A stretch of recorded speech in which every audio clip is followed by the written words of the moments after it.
आता बघा आपण काल काय बघितलं, कायनेटिक एनर्जीचं एक्सप्रेशन बघितलं. तर आज तुम्हाला काय बघायचंय, एक्झाम्पल बघायचंय कायनेटिक एनर्जीचं. आता बघा आता एक्झाम्पल काय दिलं बघा, stone having the mass 250 gram.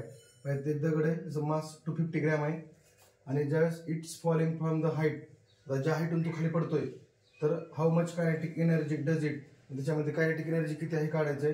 And it's having the movement when its velocity is 2 metre per second. तर आता ज्यावेळेस तो खाली येतोय तर त्याची वेलोसिटी काय 2 मीटर पर सेकंद आहे. तर बघा हा स्टोन आहे, जे मास आहे किती 250 ग्रॅम आणि ग्रॅम आहे आणि त्याची वेलोसिटी दिली. आता ज्यावेळेस तो हाईटून खाली यायला लागलाय त्याची वेलोसिटी किती दिली 2 मीटर पर सेकंद. आणि तर त्याचं कायनेटिक एनर्जी किती आहे तर ते आपल्याला काढायचंय. आता कसं काढणार तुम्ही बघा आता इथं. तर आता तुम्हाला ह्या मासला जे मास दिलंय 250 ग्रॅम ह्याला केजी मध्ये कन्वर्ट करायचंय. केजी मध्ये कसं करणार तुम्ही, 250 डिवाइड बाय 1000, हे 0ला 0 कटलं आणि 0.25 kg ह्याच्यामध्ये ते कन्वर्ट झालं. ओके, म्हणजे आपण त्याला कशामध्ये कन्वर्ट केले, केजी मध्ये कन्वर्ट केले. म्हणजे त्या मासला आपल्याला ती केजी मध्ये कन्वर्ट करून घ्यायचंय. आता पुन्हा काय करायचंय, कायनेटिक एनर्जीचा फॉर्म्युला टाकायचा. तर कायनेटिक एनर्जीचा फॉर्म्युला काय, kinetic energy is equal to 1/2 mv². आता व्हॅल्यू पुटअप करायच्या 1/2. आता मास किती 0.25 आणि v किती आपलं, वेलोसिटी किती 2. तर इथं 2 आता स्क्वेअर आहे 2 × 2 करायचंय. आता हे 2 आणि हे 2 कॅन्सल झाले. आता ज्यावेळेस तुम्हाला kinetic energy is equal to 0.25 × 2 केलं तर याचं उत्तर 0.15 ज्यूल्स येते. ओके, ह्या ज्यूलचं काय हे नाही तर 0.5 ज्यूल्स तुमचं आन्सर येईल असं समजतंय. तर हे एक्झाम्पल होतं आपलं कायनेटिक एनर्जीचं. आता पुढचं आहे आपल्याला बघायचंय पोटेन्शियल एनर्जी. आता पोटेन्शियल एनर्जी कशाला म्हणतात बघा. आता पोटेन्शियल एनर्जी कशाला म्हणतात,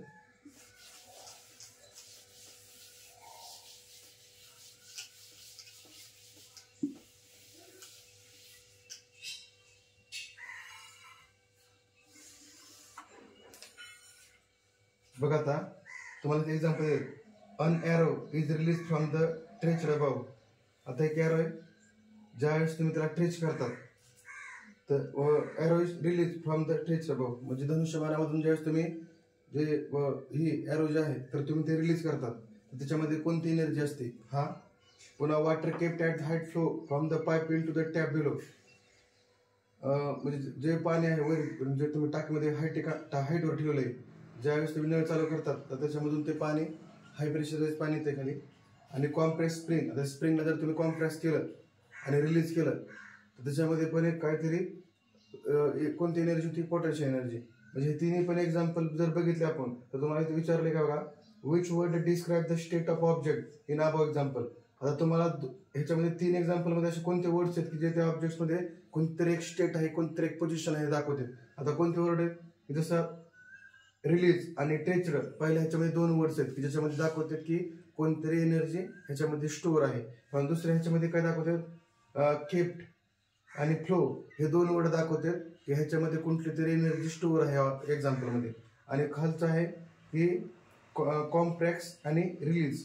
तर हे वर्ड दाखवतात की ह्या स्टेटमध्ये किंवा ह्या एक्झाम्पलमध्ये एखादी कुठल्या तरी स्टेटमध्ये किंवा कुठल्या तरी पोझिशनमध्ये एनर्जी स्टोअर आहे. आता बघा, where did the energy required to cause the motion of object come from. आता तुम्हाला हा प्रश्न पडतो की where did the energy require cause the motion of object come from. आता एनर्जी ही कुठून येत असेल. आता ज्यावेळेस बघा एखाद्या स्टेटमध्ये किंवा पोझिशनमध्ये जर आपण एनर्जी स्टोअर केली असेल तर त्याला पर्टिक्युलर स्टेटमध्ये आणि जर ठेवलं तरच आपल्याला ते कायनेटिक एनर्जीमध्ये कन्व्हर्शन होणार आहे. जसं की तुम्ही आता एरो रिलीज करा, आधीपर्यंत एरोला मागे ओढलं आणि then after we release, then we can show the kinetic energy, the potential energy converted into kinetic energy. म्हणजे त्या एरोमध्ये आधी कोणती एनर्जी होती, पोटेन्शियल एनर्जी. ज्यावेळेस मी रिलीज करेल तर त्या एरोमध्ये कोणती एनर्जी आली, कायनेटिक एनर्जी आली. समजतंय. जसं तुम्हाला दुसरं एक एक्झाम्पल होतं की पोटेन्शियल एनर्जीचं एक वॉटर फ्लो म्हणजे जर तुम्ही हे बघितलं डॅम वगैरे हायड्रो इलेक्ट्रिक पॉवर प्लांट जर बघितले तर हायड्रोइलेक्ट्रिक पॉवर प्लांट्समध्ये जे एनर्जी आहे ते असे पाणी जे आहे तर हाय असे इथं हे झालेलं असते रिझर्वर असेल आणि इथं ए बी आणि सी रिझर्वर असेल आणि ह्याच्यामधून एक स्लाइड गेट असते ज्याच्या थ्रू हाय प्रेशर आणि इथं टर्बाईन असते आणि हे ट्रान्समिटर लाईन जे आहे तर त्याच्याशी कनेक्टेड असते. आता ज्यावेळेस हे गेट ज्यावेळेस स्लाइड गेट ओपन करेल तर ह्या बी रिझर्वर मधून हाय प्रेशरचं पाणी जे आहे ते टर्बाईनवर येईल आणि टर्बाईन ज्यावेळेस हाय प्रेशरचं पाणी येईल तर त्याच्यामध्ये टर्बाईन मधली कॉईल घुमल आणि कॉईल घुमली तर हे जे जनरेटर आहे तर ते काय होईल ट्रान्समिटर लाईनशी कनेक्टेड आहे आणि त्यामुळे एनर्जी प्रोड्यूस होईल. म्हणजे हायड्रोइलेक्ट्रिक पॉवर प्लांट आपण एनर्जी तयार करायला पण हे एनर्जी आहे म्हणजे हे जे पाणी आपण स्टोअर केलंय तर हे पाणी कशामध्ये स्टोअर केलंय एक पोटेन्शियल एनर्जीमध्ये स्टोअर केलंय कारण मला हाय प्रेशरायचं पाणी हे टर्बाईनवर पाठवायचं आहे त्यावेळेस कायनेटिक एनर्जीमध्ये त्याचं कन्व्हर्शन होईल. आणि हे जे पण काय आता हायड्रोइलेक्ट्रिक पॉवर प्लांटचे ॲडव्हान्टेजेस आहेत की ह्याच्यामध्ये काय पोल्युशन होणार नाही तुम्हाला समजतंय. म्हणजे पोल्युशन नाही काय जसं की थर्मल एनर्जी न्यूक्लिअर एनर्जी आणि नॅचरल गॅस हे तुमच्यासाठी हार्मफुल आहे पण हा इको फ्रेंडली जसं सोलर एनर्जी आहे जसं तुम्हाला विंड एनर्जी आहे आणि हायड्रोइलेक्ट्रिक एनर्जी तर हे इको फ्रेंडली आहे यांच्यापासून पोल्युशन काहीच होणार नाही समजतंय. आणि ज्यावेळेस आपल्याला गरज आहे तर whenever we need we create the energy ज्यावेळेस आपल्याला गरज आहे त्यावेळेस आपण एनर्जी तयार करू शकतो याच्या थ्रू.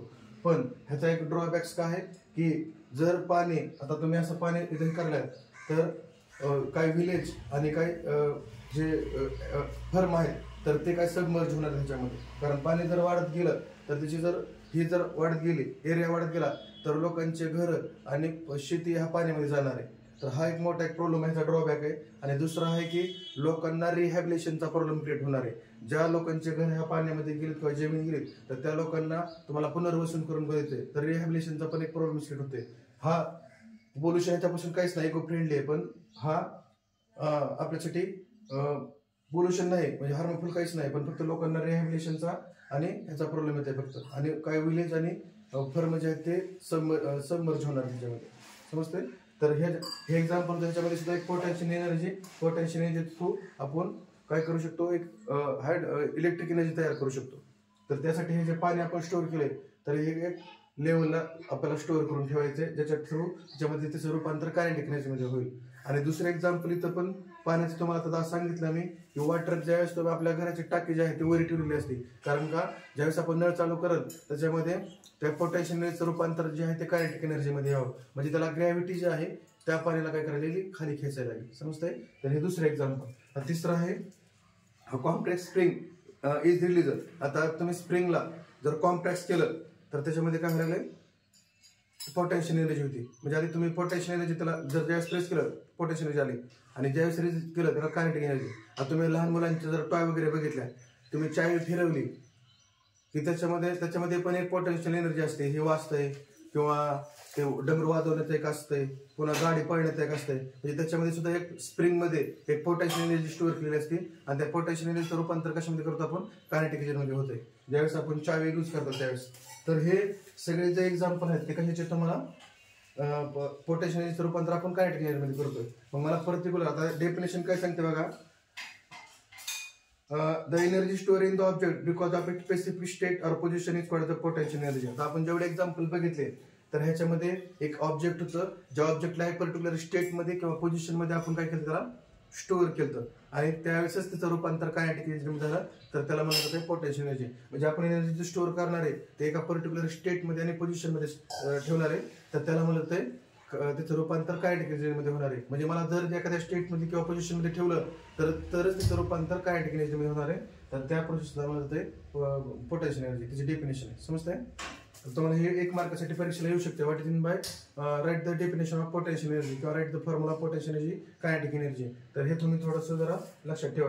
आता दुसरं तुम्हाला एक्झाम्पल दिलं बघा hold the chalk at the height of 5 centimetre from the floor to release it and now stand up straight and the release the chalk is the difference in the result two activities if so why. आता बघा एक व्यक्ती समजतंय तो ह्या हाईटहून त्याला release करायला लागलाय चॉकला म्हणजे आपल्या खडूला तर ह्याची हाईट जे आहे ते किती आहे 5 सेंटीमीटर आहे आणि परत पुन्हा त्याच व्यक्तीनं 10 सेंटीमीटरहून चॉक रिलीज केला तर काय होणार आहे ह्या ठिकाणी जर तुम्ही असं थोडंसं हे करून जर सोडला, the hold chalk at height 5 centimetre from the floor release, जर तुम्ही त्याला रिलीज केलं तर काय होईल, हा जो 5 सेंटीमीटर जो आहे तर हा 5 सेंटीमीटर काय होणार आहे, चॉक ब्रेक होणार नाही. पण ब्रेक होईल का, नाही. पण जर 10 सेंटीमीटरमधून सोडला चॉक तर ते काय होणार आहे, ब्रेक होणार आहे. तर त्याच्यामध्ये कायनेटिक एनर्जी काय होते, जास्त. म्हणजे हाईट जर वाढली तर कायनेटिक एनर्जी सुद्धा काय होते, वाढते. तर त्यामुळे इथं काय होणार आहे, तो चॉक ब्रेक होणार आहे, हे तर तो होणार नाही. कारण का, तर डिस्टन्स कमी आहे. तर त्यामुळे हा चॉक काय होणार नाही, ब्रेक होणार नाही. पण हे ठिकाणी तो ब्रेक होईल. समजतंय. आता पुढचं बघा, आता मेन आपल्याला एक्सप्रेशन ऑफ पोटेन्शियल एनर्जी. आता काय दिलंय बघा, to carry the object mass m to height h above the earth surface, the force equal to mg is to be used against the direction of gravitation force. Amount of work done can be calculated as follows. आता बघा, एक object आहे माझं, कुठला पण एखादा ball वगैरे काय पण धरा, एखादा कुठलाही ऑब्जेक्ट आहे, तुम्ही त्याला ह्या हाईट पर्यंत घेऊन जाणार, h हाईट पर्यंत. म्हणजे ह्याचं काहीतरी मास असेल, ज्या हाईट पर्यंत तुम्ही वर घेऊन जाणार त्याला, तर ते हाईट काय दाखवली, h दाखवली. म्हणजे ह्या ऑब्जेक्टचं मास काय, आपला मास काय आहे, इथं मास काय दिलंय, म्हणजे मास आपण असं लिहू शकतो, mass is equal to mi. Okay. Height काय दिली तिची, आता ज्या इथून ते ऑब्जेक्ट मला वरच्या डायरेक्शन मध्ये घेऊन जायचंय, तर त्याची हाईट काय दिली, h दिली. समजतंय. परत आता आपल्याला पुढे काय सांगितलंय बघा, आता ज्या वेळेस तुम्ही आता ह्याचं मग आता ग्रॅव्हिटी काय होणार आहे, जो फोर्स लागणार आहे, आता ह्या ऑब्जेक्टला मला वरच्या डायरेक्शनला घेऊन जायचंय. म्हणजे त्या मासचं, त्या ऑब्जेक्टचं वेट आणि म्हणजे त्याचं मास आणि ग्रॅव्हिटी हे त्याच्या तेवढा फोर्स मला काय करावं लागणार आहे. म्हणजे एफ माझं काय, एफ इज इक्वल टू काय दाखवलंय बघा, above the earth surface,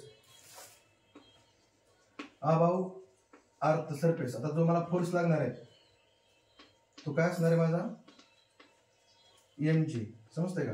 mg कसा आला, तर त्याचं मास काय आहे, त्या ऑब्जेक्टचं m आहे, आणि जी मला आता वरी त्या ऑब्जेक्टला एका हाईट पर्यंत पोहोचवायचं पर्टिक्युलर, तर ते काय असणार आहे, ते माझी जी. म्हणजे मी फोर्स लावलाय तो कोणता आहे, mg. म्हणजे त्या वस्तूचं वजन आणि त्याच्या ग्रॅव्हिटी. समजतंय. तर हे दोन्ही मला जो फोर्स लावलाय तो माझा काय असणार आहे, mg असणार आहे. आता तुम्हाला पुढे विचारलंय बघा, तर आपला ह्याचा फॉर्म्युला काय, वर्कचा, work is equal to force into displacement. Displacement, आता माझं वर्क इज इक्वल टू, म्हणजे वर्क आपण हे डब्ल्यू दाखवतो, फोर्स कशाने दाखवतो, एफ न दाखवतो, आणि डिस्प्लेसमेंट कशाने दाखवतो, एस न दाखवतो. म्हणजे डब्ल्यू इज इक्वल टू काय असणार आहे माझं, एफ कोण आहे, एफ म्हणजे कोण आहे माझं, mg, मास इंटू ग्रॅव्हिटी. आणि इथं एस जो आहे तो एस कोण असणार आहे माझा, डिस्प्लेसमेंट. म्हणजे हा ऑब्जेक्ट इथून ते हे हाईट पर्यंत मला लिहायचंय, तर ते काय असणार आहे माझं, एच असणार आहे. समजतंय.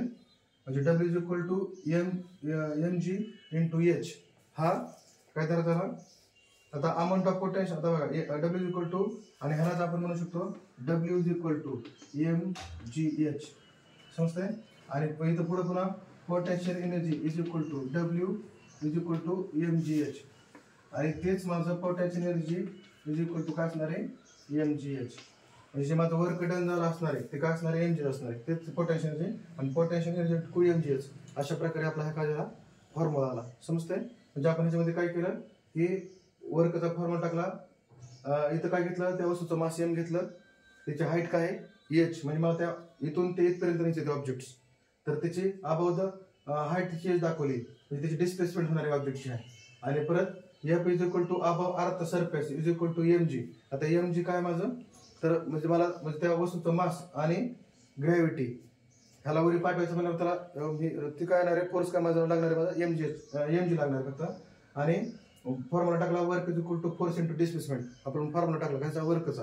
पुन्हा डब्ल्यू इज इक्वल टू, आता एफ हा डब्ल्यू, वर्क जे डब्ल्यू न दाखवतो, फोर्स हा एफ न दाखवतो, डिस्प्लेसमेंट हे एस न दाखवतो. मग माझं वर्क इज इक्वल टू, माझं काय फोर्स लावलेला तो माझं काय माझा mg, आणि एस म्हणजे ऑब्जेक्टची जी डिस्प्लेसमेंट झाली, म्हणजे इथून जे ऑब्जेक्ट नाही लागले, तर ते माझं काय, ते हाईट आहे. डिस्प्लेसमेंट माझी इथं हाईट आली, आणि W is equal to mgh, आणि तेच potential is equal to W is equal to mgh, आणि potential is equal to mgh. हा माझा फॉर्म्युला तयार झाला कायचा, पोटेन्शियल एनर्जीचा. समजतंय. आता लास्ट ह्याच्यामध्ये बघा, एक तुम्हाला न्यूमेरिकल दिलंय, आता एकदम सोपं एक्झाम्पल आहे बघा. ह्या एक्झाम्पल मध्ये काय सांगितलंय, 500 kg water stored in the overhead tank of 10 meter high building. Calculate amount of potential energy stored in the water. आता बघा एक टँक आहे ज्याच्यामध्ये आपण किती 500 kg वॉटर आपण त्याच्यामध्ये स्टोअर केलंय आणि त्याची हाईट किती 1000 m त्याची म्हणजे हाईट आहे त्याची. तर calculate the amount of potential energy store in the water. तर त्याच्यामध्ये पोटेन्शियल एनर्जी किती स्टोअर केली. आता बघा हे हाईट हे इथून त्याची काहीतरी एक इथं टँक आहे जो किती 500 kg हे त्याच्यामध्ये काय आहे वॉटर आहे आणि त्याची हाईट किती दाखवली तर हाईट आहे 10 मीटर.